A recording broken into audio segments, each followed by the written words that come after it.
বর্তমানে ভালো আছেন না আগের সরকারের আমলে ভালো ছিলেন? ভাই সত্যি বলতে হইলো, আগে যে সরকার ছিল সেটা তো হইলো ফেসিবাদ। এই সরকার ছিল ইন্ডিয়ার দোসর, দাসত্ব করছে ইন্ডিয়ার।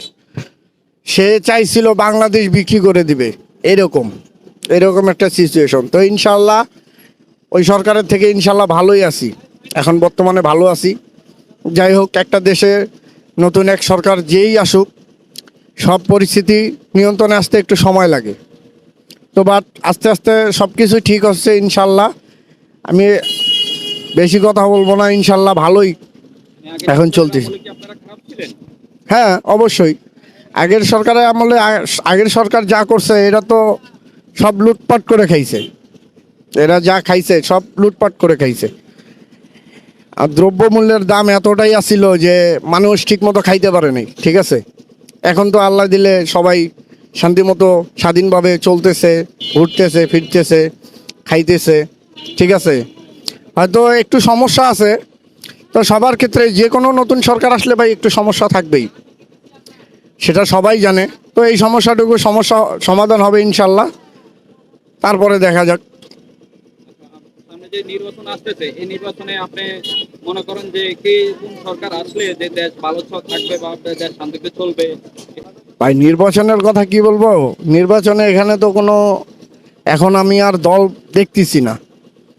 সে জায়গায় আগে আওয়ামী লীগ ছিল, বিএমপি বিএমপি ওরা তো একক রাজত্ব করছে। এখন তো বিএমপি আবার মাঠে নামছে ইনশাল্লাহ।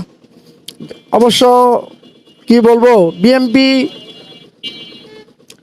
ভালো দল, কিন্তু তাদের যে লোকজন নেতাকর্মী একটু হয়তো ডিফারেন্ট।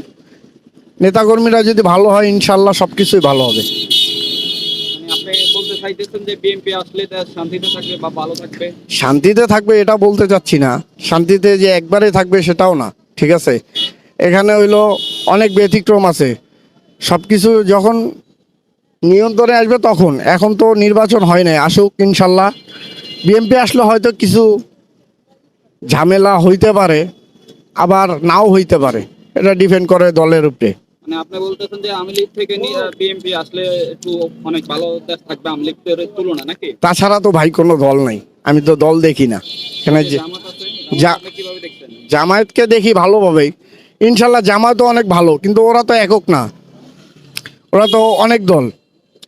ওদের জামায়াত ইসলাম আছে, আবার হেফাজত ইসলাম আছে, ঠিক আছে। এরা তো নিজেরাই নিজেদের প্রতিদ্বন্দ্বিতা করে, এরা তো একক না, এরা তো দুই দুই দল, একটারে দুইটা বানায় ফেলছে। এখন এরা যদি ঐক্যবদ্ধভাবে সব কিছু করে, আবার যদি এক হইতে পারে, তাহলে ইনশাল্লাহ আমার মনে হয় জামায়াতই ঠিক আছে।